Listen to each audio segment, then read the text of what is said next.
Hijrah ke negeri Habsyah.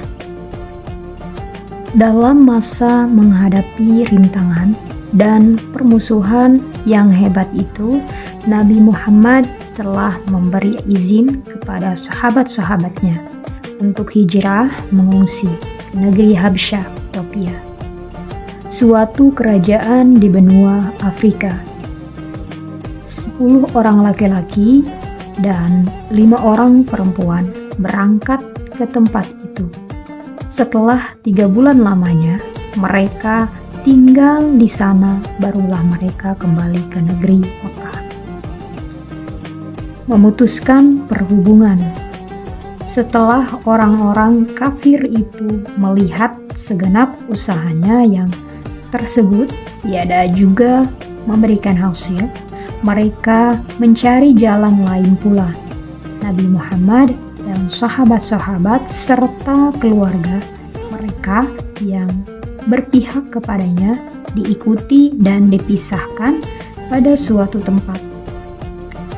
Segala perhubungan diputuskan dan tiada akan dilakukan damai sebelum mereka suka menyerahkan Nabi Muhammad untuk dibunuh.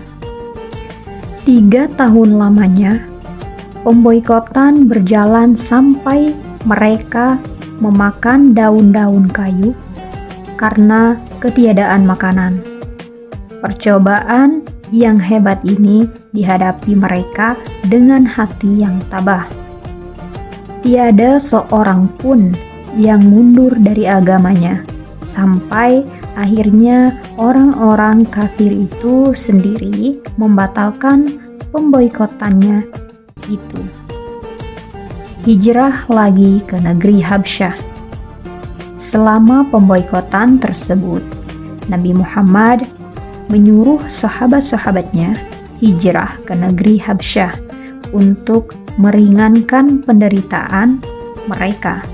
83 orang laki-laki dan 18 orang perempuan telah berangkat dengan dikepalai oleh Ja'far, anak Abu Thalib.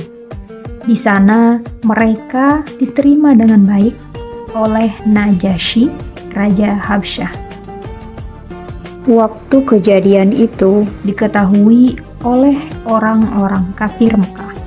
Mereka lalu mengutus 2 orang menghadap Raja Habsyah, meminta supaya orang-orang tersebut dikembalikan. Tetapi permintaan itu ditolak setelah mendengar keterangan Ja'far tentang sebab-sebab kedatangan mereka. Keterangan Ja'far tentang Nabi Muhammad dan Islam.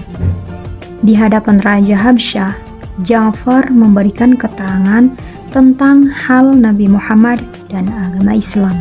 Katanya, "Wahai Raja, kami ini dahulu orang jahiliyah yang menyembah berhala, memakan bangkai, melakukan yang keji-keji, memutuskan silaturahim, berbuat jahat kepada tetangga, yang kuat di antara kami memakan yang lemah, sehingga Allah mengutus kepada kami seorang Rasul dari antara kami, yang kami kenal keturunannya, benar perkataannya, jujur dan menjaga kehormatan darinya. Diajaknya kami mengesahkan dan menyembah Allah, serta mencabut batu-batu dan berhala-berhala yang kami sembah. Disuruhnya kami berkata benar, jujur, menghubungkan silaturahim, berbuat baik kepada tetangga, menahan diri dari pada yang haram dan menumpahkan darah. Dilarangnya kami berbuat keji-keji, berbohong dan memakan harta anak yatim. Disuruhnya kami mengabdi hanya kepada Allah, jangan menyekutukan Dia dengan suatu pun. Disuruhnya kami sembahyang, berzakat dan puasa, sebab itu kami pun lalu membenarkan Dia dan beriman kepadanya. Kemudian diterangkannya pula bahwa kedatangan mereka ke negeri itu adalah untuk memperlindungkan diri daripada aniaya penduduk Mekah yang memaksa mereka supaya kembali menyembah berhala. Raja Habsyah ini seorang yang beragama Kristen, kemudian masuk Islam di hadapan Ja'far dan milah dalam agama Islam. Utusan Kristen Najran. Ketika orang-orang Kristen penduduk Najran di tanah Yaman mendengar berita tentang hal Nabi Muhammad dan agama Islam, mereka lalu mengutus 20 orang datang menjumpainya ke negeri Mekah.